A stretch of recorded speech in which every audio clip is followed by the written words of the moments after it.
अरे राहुल हा तू लगा तुझी एवढी ओळख मग ह्याला उभा राहा की निवडणुकीला काय होतंय त्याला कसं आहे ना माहिती आहे का हम्म. माझं आणि ती राजकारणाचं काही जमत नाही बघा का माझं कसं आहे माहिती आहे का डायरेक्ट वर मोदी साहेबांच्या पैसे डायरेक्ट माझं संबंध आहे हो की ते मला माहित आहे की हो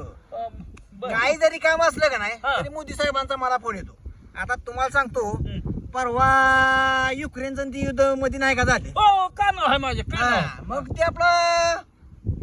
रात्री 12 वाजता मला आपला फोन आला फोन आला तर मी झोपत होतो मोदी साहेबाचा हा झोपत होतो मग बायकोनं मला सांगितलं अहो फोन कोणाचा तर आलाय फोन कोणाचा तर आलाय हा हा हा म्हणलं बघतोय तर मोदी साहेबांचा फोन आई. हिला बायको बी आश्चर्यचकित हो, झाली मग तेच बघतोय मोदी साहेबांचा फोन आमच्या नवऱ्याला येतोय म्हणजे बायकाचे तर काय नवलच वाटणार हो म्हणजे आपल्याला काय तिथूनच होतं नाही बरोबर आहे. मैत्रच आम्ही दोघं पहिल्या बसले होय मग तुम्हाला सांगतो रात्री 12ला फोन आला हा आता त्यांचा अचानक फोन आला मग आता हिला आपलं तर काही नियोजन नाही काय नाही आपल्याला आता मसाच्या दारा पाणी काढल्याशिवाय तर हो, हालता तर येतंय काय? का ते पहिलं हा, केलं पाहिजे हो. अगदी केलं काय तर सगळं नाही, आहे. हा? नाही तर बरोबर काय आहे. येतावा मग तुम्हाला सांगतो त्याच मी आपलं फोनवरून म्हटलं हा. मला लगेच काय येता येणार नाही बर मग सकाळी आपलं शेणे गाणी ती वैरणीची तर, वजनी तर, ती सगळं केलं. जिथल्या आमटी तिथं केलं व्यवस्थित पाहिजे. आपलं हो आणले की मग पुन्हा मोदी साहेबाचा फोन आला आलं का? अरे राहुल एवढा वेळ झाला अजून काय झाले म्हटलं हो का म्हटलं आपल्या गाडीत नाहीत त्या हा. आणि तुमची मीटिंग अर्जंट आहे अर्जंट आहे म्हटलं मग मोदी साहेब मला काय म्हटले असं कर ही गाडी बिडी तिकडे जापणं दे तिकडे त्याचा विषय सोडून दे मी हेलिकॉप्टर पाठवून देतो होय मग काय मोदी साहेबांनी दिलं हेलिकॉप्टर पाठवून या पट्ट्याला गेला तू उतर. तुम्हाला सांगतो ते आपल्या म्हणजे माळरानात आपल्या पेरीवर राहणं हा हा हा मग आता उभं कुठं करायचं तेच बघतोय मी मग त्या कटनाला जरा वाईट त्या ड्रायव्हरला म्हटलं उभा कर त्यानं आपलं हेलिकॉप्टर उभा केलं बायको म्हणजे आता तुम्ही निघाले मोदी साहेबांनी भेटाय मग बायको म्हणजे चला मी बी येते घालवायला आलो आले बायकून मी आपलं गेलो हेलिकॉप्टर बतोर ड्रायव्हरला हात केला ड्रायव्हर म्हणले या पडदेशी आपलं आत हेलिकॉप्टर मध्ये बसलो मग बायकोला आपलं टाटा केला म्हणजे चला बायकोला ती नवलच हो मोदी साहेब आपल्या नवऱ्याला हेलिकॉप्टर पाहिजे ना तुला. मग हेलिकॉप्टर मध्ये बसलो मग वरून आपला टाटा केला बायकोला बोंगा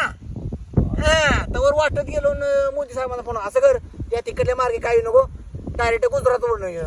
मग पुन्हा गुजरातला आमची आत्ती आहे हा. मग आत्ती आहे म्हटलं मग तिथं आत्तीला मी फोन केला हॅलो म्हटलं आत्या का कुठं आहेस म्हटलं हाय घरीच आहे अगे म्हटलं गुजरात म्हणलं तुझ्या घरावर निघालो बडोद्यात आली म्हटलं तर ती मला म्हणली की असं कर चहा पिऊन जा नाही म्हटलं चहा बी काय नको म्हटलं वरनं तिला आपलं टाटा केला आहे नाही म्हटलं जातो आपलं सांगितलं आत्तीला आत्ती खुश. आजच्या जगा मुंगी घेत असेल हो. दिसते असेल तिथनं. मग काय तुम्हाला सांगायचंय त्या आत्तीला आपला टाटा केला डायरेक्ट आईला. दिल्लीत गेलो मोदी साहेब मग तिथं मला भेटले मला म्हणले आमच्या दोघांची आपली गाळा भेट झाली बर. गाळा भेट झाली मग मोदी साहेब म्हणले राहुल लय वेळ झाला याला तुला नासन तसं हेलिकॉप्टर पाठवून दिलं मग तू जरा लवकर यायला नाही म्हणलं हो का दारा त्या मागे पाणी. दारा पाणी गुराची होय, शेण होय, ही होय. केल्याची तुला आपल्याला हालता येतंय का शेण गाणी आहे तीच की मग बघा तसंच आपला विषय जो झाला तिथं मग मोदी साहेब म्हणते चल लय वेळ झाला या आपल्याला गेलं पाहिजे मग आपलं पुन्हा हेलिकॉप्टर तिथं सोडलं टिकवले आपल्या पार्किंगला मग तिथनं पुन्हा इमानात आपलं बसलो ती बॉडी गार्ड सगळं ती मला म्हणले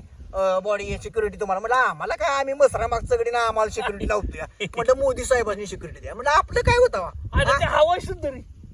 काय ती लांबचाच विषय अजून काय तुम्हाला सांगायचं मग हेलिकॉप्टर आपलं काय द्या इमानात बसलो आम्ही दोघं आम्हाला शिटा बिटा बसायला मध्ये आपलं बांधून बिंधून असलं मग आपलं गेलो ती मागे आमची 4 बॉडीगार्ड गेलो डायरेक्ट युक्रेन मध्ये बघा पोहोचलो मग ती त्यांची ती सिक्युरिटी ही आमची 4 मागे सिक्युरिटी मग ते आम्हाला आपलं बरोबर आहे. त्या एका खोलीत नेलं एसी बीसीत आपलं त्याने आम्हाला आपलं तिथं नेऊन आपलं ठेवले त्याचं ती इंग्लिश वॉटर डुईंग आता आम्हाला काय त्यातलं वॉटर डुईंग तुझं कळतं त्या म्हटलं हे बघा मराठीत बोलणारा असला तरी मुद्द्याला हात घालतो हा, नाही. नाहीतर आम्ही आपलं उठतो दोघं बी आणि आपलं चले जाऊ हो आपलं काय हायचे उद्योग आपल्या मागे आहेत की आपलं तुमचं मिटवायचं आहे म्हणून आले आम्हाला इंग्लिश काय कळत नाही नाही मग ती त्यांचा ट्रान्सलेशन सांगणारा माणूस होता हा. मग त्यानं आपलं ते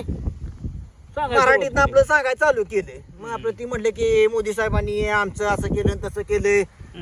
त्यांनी आमच्या कुरगुड्या केल्या आमचे भांडणं लावला ते असं लयच लागलं वय म्हणजे तावदार नागाय त्याला म्हणले एका कान पाडीत पाडीन म्हणले आणि काय म्हणलं तू कुणा पुढे बोलतोय तुला कळतं का म्हणलं हरामखोरा आणि का मोदी साहेब आहे ती नाही तर त्यांच्यावर कसं बोलावं एक भारताचा प्रतिष्ठित नारी आहे चांगला पंतप्रधान आहे ती हा असं लागलं बोलायला मोदी साहेब मला म्हणते राहुल जरा ग बस राहुल जरा ग बस असू दे म्हणलं असू दे गप नव्हे त्याला एका कान पाडीत पाडीन म्हटले तसं मोदी साहेब म्हणले ती मागले आपलं सिक्युरिटी गार्ड म्हणजे साहेब ग बस साहेब काय म्हटले आम्ही शेतकरी माणूस आहे म्हटले काय आम्हाला साधं बोललेलं आवडतं आपलं तुम्ही जसं बोलाल तसं आमचे शब्द उत्तर येणार पण आम्हाला काही काय म्हटलं का आम्ही काय वाढवाय आलोय तुमचं पाठण म्हटलं आपलं मग त्याने व्यवस्थित समजून आपलं सांगितलं त्यांचा आपला तो विषय आपला कसा तर मार्गी लावला आणि मोदी साहेब मला म्हटले राहुल तू होतास म्हणून जमलं तू होतास म्हणून जमलं मग आपला कसा तर आपला विषय तो हाणून पाडला आणि आपलं सिक्युरिटी बी मला म्हणायला लागले की बारावूनच गेली होती मग आपलं झालं विषय मिटला तिथं आणि आपलं ह्याच्यात बसलो कशात इमानात बसलो इमान आपलं वर उडाला ते हवाई सुंदरी मग तुम्हाला काय वॉटर ड्रिंक असलं मला म्हणलं ड्रिंक अँड फिंक मला वाटतं ती त्यातलं काही सोय आहे का काय म्हणले की मग ती म्हणते तसलं नाही तुम्हाला म्हणजे ज्यूस वगैरे असलं काय भारी होत्या काय तुम्हाला आता पुढच्या टायमाला बैठक आहे का नाही तेव्हा तुम्हाला नेतो तुम्ही काय आहे म्हणून मी तुम्हाला कुठं नेणं झालो त्याचा तो विषय होऊन बसला मेकअप करून तसं करा पुढच्या टायमाला मग आपलं दिल्लीत आलो मोदी साहेब म्हणजे हातात हात दिला म्हणजे राहुल तू तास म्हणून जमलं नाहीतर ही मला ऐकती ती वय म्हटलं ऐकती ती नव्हे पुन्हा जर त्यांनी काय केलं काय कान पाडीत म्हणलं त्यासनी तुमच्याबद्दल असं बोलते ती म्हणजे आता तू एवढी मोदी साहेबाची ओळख का नाही मग माझं ते घर फाळ्याचं काम कर की ते मोदी सांगू तुम्ही आणि मोदी साहेब असते आणखी करू टेन्शन घेऊ नका डोब्यात आपली पार्टी आहे का नाही पाल जत्रा तेव्हा मला म्हटली तीच राहुल तू टेन्शन घेऊ नको येतोयच म्हणजे या हेलिकॉप्टरनं मग ते आमचं ठरलंय तुमचं तुम्ही सगळं तुम्हाला पाहिजे तिथे तिथं व्यवस्थित मला लागते तुम्हाला सांगतो ती ह्याच्यात बसलो आणि आपलं दिल्लीत आलो मग आपलं हेलिकॉप्टर घेतलं हेलिकॉप्टर घेतले बांग बांग बांग बांग बांग बांग बांग वर हा आबाळात असा डोळा काढीतच हेलिकॉप्टर आणि डायरेक्ट डोबा वस्ती आपलं तिथं उतारलो दारात येऊन बघतोय तर म्हस वराडत्या आईला म्हटलं म्हस वराडत्या म्हटल्यावर मग म्हटलं तिच्या पुढे वैरण नाही मग पुन्हा ती शेणाचा पाऊ कसा तरी उचलून आपला टाकला आणि आपलं ते दाराबिरा आपल्या काढल्यावर वैरणीचं वजन आणलं आणि आपल्या कामाला आपलं ओके पुन्हा मोदी साहेबांना फोन आला राहुल पोहोचलास का म्हटलं ओके घरात व्यवस्थित मसरांचे शेण दाणे व्यवस्थित कार्यक्रम झालाय सगळं जिथल्या तिथं झालाय त्याला ठेवला पण बायको म्हणली कशी झाली म्हणजे एक नंबर मोदी साहेबांनी म्हटलं अंगावाले करून तुला म्हटले अंगावाले असं करतोय एका कान पाडीत म्हणले कुणाला काय बेट्या कळतं का म्हणलं कुणाच्या अंगावर जातोय बायको म्हणली तुम्ही एवढं बोला अगे म्हटलं ह्याचं तू अजून वजन बघितलेलं नाहीस बायको खुश ओके सगळे खुश इकडे तिकडे मोदी साहेब खुश इकडे बायको खुश आपण खुश ओके मग पुन्हा आपलं नेहमीप्रमाणे आपला उद्योग गाडी काढली आपली आणि ओके असा माझा विषय झाला चला तुम्ही काय बाने माझे ऐकताय चला काय तुमचं नाना देवी जाते विषय कसं वाटतं